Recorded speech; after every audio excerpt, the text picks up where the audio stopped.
یہ بھی بالکل تائید کرتا ہے کہ جو ہم پہلے دن سے کہہ رہے تھے، اب سے نہیں کہہ رہے، ہم جب 15 اگست ہوا اس کے بعد سے ہم یہ کہہ رہے تھے کہ اس وقت طالبان کی گورنمنٹ آپ کو پسند ہے یا نہیں ہے. یہ 4 کروڑ ہیومن بینگز ہیں، انسان ہیں، ان کی زندگی عذاب میں جانے لگی ہے. اور یہ اب اکنالجڈ ہے. اب آبویسلی ابھی ہم نے دیکھنا ہے کہ یہ پوری طرح یہ کانسٹنٹ اسٹرگل رہے گی کہ یہ بالکل جو ایک ہیومینیٹیرین کرائسس جس لیول کا ہونے لگا ہے، اس کے اوپر ٹائم بڑا ضروری ہے کہ ٹائم از دی ایسنس. ہم صحیح معنی میں جلدی جلدی ان کی امداد کریں.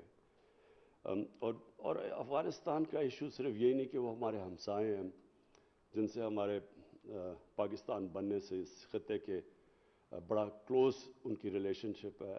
کبھی جو زیادہ تر افغانستان ہے وہ اس ہندوستان کا حصہ ہوتا تھا، اور کبھی جو پاکستان ہے وہ بھی کئی دفعہ افغانستان کا حصہ رہا ہے. تو ہمارے تو بڑے پرانے ان کے لنکس ہیں. لیکن یہ ابو آل ایک ہیومینیٹیرین کرائسس ہے.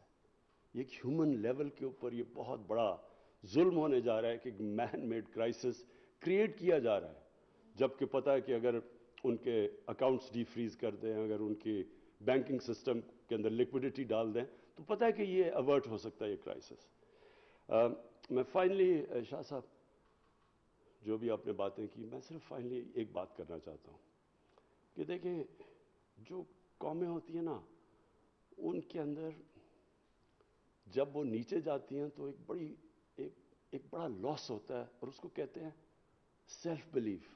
جب آپ کا سیلف بلیف چلا جاتا ہے تو یہ انسان اللہ نے ایک ایسی چیز بنائی ہے اشرف المخلوقات کہ یہ جب ایک بلیو کرتا ہے کسی چیز میں تو یہ کچھ بھی اچیو کر سکتا ہے. لیکن جب اس کا سیلف بلیف چلا جاتا ہے، جب اس کا کانفیڈنس ہی اپنے آپ میں چلا جاتا ہے تو وہ کچھ بھی نہیں کر سکتا. تو میں نے کیونکہ میری تو ساری ٹریننگ ٹیمز کے اندر ہوئی ہے، جدھر آپ مقابلہ کرتے ہیں مسلسل، یا آپ ہار رہے ہوتے ہیں جیت رہے ہوتے ہیں، اور آپ کا مقابلہ دنیا کی ٹیموں سے ہو رہا ہوتا ہے. تو میں نے تو دیکھا ہوا ہے کہ ہم نے اونچ بھی دیکھی اپنی ٹیم کی، پر ہم نے نیچ بھی دیکھی ہے. لیکن جب اوپر جاتی ہے ٹیم تو اس کے اندر ایک چیز آتی ہے سیلف بلیف. وہ اپنے اندر بلیو کرنا شروع کر دیتے ہیں. اور یہ بڑی امپورٹنٹ چیز ہے کہ ایک چھوٹا سا برطانیہ ساری دنیا کے اوپر قبضہ کر کے بیٹھ گیا. وہی لوگ تھے، سیلف بلیف آ گیا. نبی صلی اللہ علیہ وسلم میں وہ عرب تھے جن کی کوئی حیثیت 2 سپر پاورز کے سامنے نہیں تھی. وہ 30-40 سال میں دنیا کی امامت کر دی انہوں نے. کیا کوئی چینج آیا نا ان کے اندر؟ چینج ہوتا ہے سیلف بلیف. وہ اپنے اندر بلیو کرنا شروع کر دیتے ہیں، وہی انسان بڑا انسان بن جاتا ہے. آپ نے بات کی ہندوستان کی. ہم جب کرکٹ کھیلتے تھے، پتہ نہیں غالباً مجھے ایک اسٹیٹسٹکس تھی، میں جب کیپٹن تھا ہم نے 24 ان کے سامنے ون ڈے میچز کھیلے، 19 جیتے ہم. ہمارے اندر بلیف تھا. 7 گنا بڑا ملک تھا. تو یہ بڑا ملک اور چھوٹے ملک کی بات نہیں ہوتی. اپنے ملک کے اندر جب بلیو کرنا شروع کرتے ہیں اور ٹیم ورک ہوتی ہے، یہ جو آپ نے کامیابی ہوئی یہ ٹیم ورک سے بھی تھی.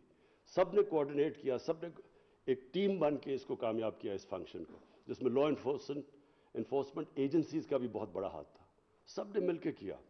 اور میں نے دیکھا کہ سب کو بڑا فخر تھا جب وہ دیکھ رہا تھا، میں اپنے لوگوں کی شکل وہ جب دیکھ رہے تھے کہ کامیابی سے کانفرنس تھوڑے ٹائم میں کنڈکٹ کی تو سب کو ایک اندر بلیف آیا کہ ہم یہ کر سکتے ہیں. خدا نہ خواستہ اگر یہ ٹھیک نہ ہوتی، کئی چیزیں غلط ہو سکتی تھیں. تو اسی طرح جب آپ اپنے اندر بلیو کرنا شروع کریں گے، ہم ایز اے نیشن، یہ میں آپ کو یقین دلاتا ہوں کہ یہ کچھ بھی کر سکتا ہے ملک. کیونکہ میں نے جب ٹیم میں کرکٹ میں آیا تھا تو ہمارا باٹم پہ ٹیم تھی، کوئی مانتا ہی نہیں تھا کہ ہم جیتیں گے. اور جب میں گیا تو ورلڈ چیمپئنز تھے. جب ہم نے کینسر ہاسپٹل بنانے کی کوشش کی، کسی نے کہا نہیں بن سکتا. یہ ملک کے لوگوں نے اکٹھا کر کے بنا دی اور چلا بھی رہے ہیں. بنایا بھی اور چلا بھی رہے ہیں. یہ بھی ایک معجزہ ہے. اس کی کوئی مثال نہیں ہے کہ 70 کروڑ میں پیسہ جمع کر کے ہاسپٹل بنایا، 10 ارب روپیہ سال کا اس کا خسارہ ہے غریبوں کا علاج کرنے میں، اور پھر دوسرا بھی بن گیا اور تیسرا بھی بن رہا ہے. یہ لوگ بنا رہے ہیں. زلزلہ آیا، ہر پاکستانی دنیا میں موبلائز ہوا. لیکن جب فلڈ آیا، جب دنیا نے نہیں مدد کی، جدھر بھی پاکستانی بیٹھے تھے انہوں نے کنٹریبیوٹ کیا. تو جب ہم ٹیسٹ کرتے ہیں اپنے ملک کو, اپنی نیشن کو, یہ ہمیشہ ٹیسٹ پاس کرتی ہے جو ماشاءاللہ آپ نے کیا. تو ہمیں ایک سیلف بلیف چاہیے. ہم جو بھول بیٹھے, جب آپ ہاتھ پھیلاتے ہیں کسی کے سامنے تو سب سے بڑی کیجولٹی آپ کا سیلف بلیف ہوتا ہے. یہ ڈپینڈنسی جو ہے یہ ایک انسان کے ذہن میں جب آ جاتی ہے وہ اپنے اندر بلیو ہی کرنا چھوڑ دیتا ہے. اچھا جی وہ فلانا ملک ناراض ہو جائے گا تو چلو جی اپنے انٹرسٹ ہم اپنے لوگوں کو قربان کر دیتے ہیں ان کے لیے, کیونکہ ہمارے اندر بلیف نہیں ہوتا. 22 کروڑ لوگ, یہ بہت بڑی طاقت ہے. ہم ہی اپنے اندر بلیو نہیں کر رہے. 22 کروڑ لوگ, کسی کا جو بھی پاپولیشن 22 کروڑ کا ہو اور وہ ٹیلنٹڈ پاپولیشن ہو, جس کے باہر, ملک کے باہر جو یہ 90 لاکھ بیٹھے ہوئے ہیں پاکستانی, ان میں سے اتنے قابل لوگ بیٹھے ہوئے ہیں, کیونکہ میرا ان سے انٹریکشن زیادہ ہے, ہر فیلڈ میں ایکسل کرتے ہیں وہ. آپ کو ہر پروفیشن ملے گا, انٹرپرینورز ملیں گے, ایکیڈیمکس ملیں گے, کوالٹی کے ملیں گے. تو ہم نے اپنے ملک کو یہ سسٹم ٹھیک کرنا ہے, میریٹوکریسی لے کے آنی ہے, رول آف لا. سب سے امپورٹنٹ چیز رول آف لا ہے. کبھی کوئی قوم یہ اپنے ذہن سے نکال دینا کہ کوئی بھی ملک آج تک رول آف لا اسٹیبلش کیے بغیر ترقی کیا, نہیں کر سکتا, کیونکہ وہاں سارا ایلیٹ کیپچر کر جاتی ہے. اور جب ایلیٹ کیپچر کرتی ہے ریسورسز کو, اور میرٹ, سب سے پہلے میرٹ جاتی ہے. جو اصل انٹرپرینورز ہیں ان کو بھگا دیتے ہیں, وہ مافیاز کنٹرول, کارٹلز کنٹرول کر لیتے ہیں. ملک آگے نہیں بڑھ سکتا. جس بھی ملک کی آپ دنیا میں اٹھا کے دیکھیں, سب سے زیادہ ریسورسز ہوگی ان کے پاس, غریب ہوں گے. ریسورسز میں امیر ترین ملک غریب ترین.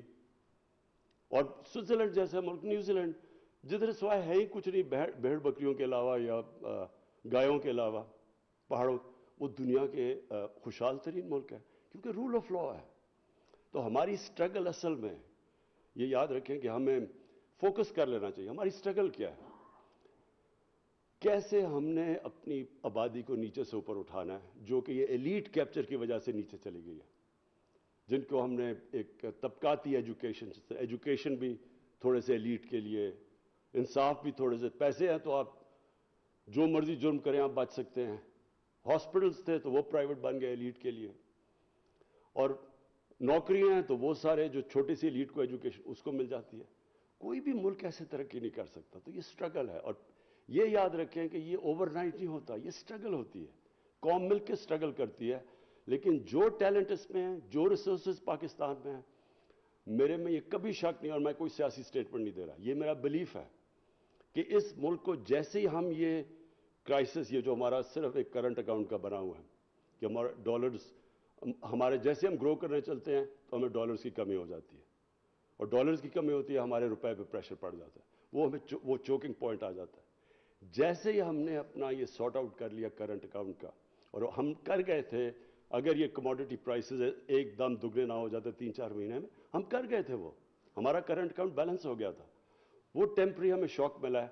میرے میں کوئی شک نہیں کہ جیسے ہم انشاءاللہ یہاں سے نکلیں گے, ہمارا ملک آپ دیکھیں گے کہ کتنی ایک وقت پہ جو مثال دی جاتی تھی 60s میں, یہ بڑی تیزی سے ترقی کرے گا. صرف میں نے آخر میں یہ آپ کو کہنا تھا شاہ جی, کہ آپ نے جو بات کی جیو اکنامکس کی فرام جیو پالیٹکس, یہ بالکل آپ نے بات ٹھیک کی ہے. ہمارے سارے ملک کو, کیونکہ ہم یہاں پھنس جاتے ہیں جا کے, یہ جو ہمارا کرنچ آ جاتا ہے کرنٹ اکاؤنٹ کا, سارے ملک کو اورینٹیٹ ہونا پڑے گا ٹورڈ جیو اکنامکس, اور خاص طور پہ فارن آفس کو, کیونکہ آپ کا جس طرح ہمارے ایمبیسڈرز, اور بالکل آپ ٹھیک کہتے ہیں کہ ایمبیسڈر کو ہونا چاہیے لیڈر ہر ایمبیسی کا, جیسے جیسے ایمبیسڈرز کو ہم اس طرف اور زور لگائیں گے, ان کی مدد کریں گے کہ کیسے ہم نے انویسٹمنٹ لے کے آنی ہے پاکستان میں, وہ جیسے ہی ہم نے بیریئر توڑ دیا, 22 کروڑ لوگ, ساری دنیا دیکھ رہی ہے اس کے طرف, کیونکہ بڑی مارکیٹ ہے وہ. تو انشاءاللہ ہمارا, جو میں بلیو کرتا ہوں کہ ہمارا بڑا عظیم فیوچر ہے, اور اس میں ساری ملک جب ایک ٹیم بن کے چلے گی, مجھے کوئی شک نہیں کہ یہ ملک انشاءاللہ وہ بنے گا جو یہ بننے جا رہا تھا 60s میں, اور انفارچونیٹلی وی لاسٹ اوے. شکریہ جی, پھر سے مبارک آپ سب کو.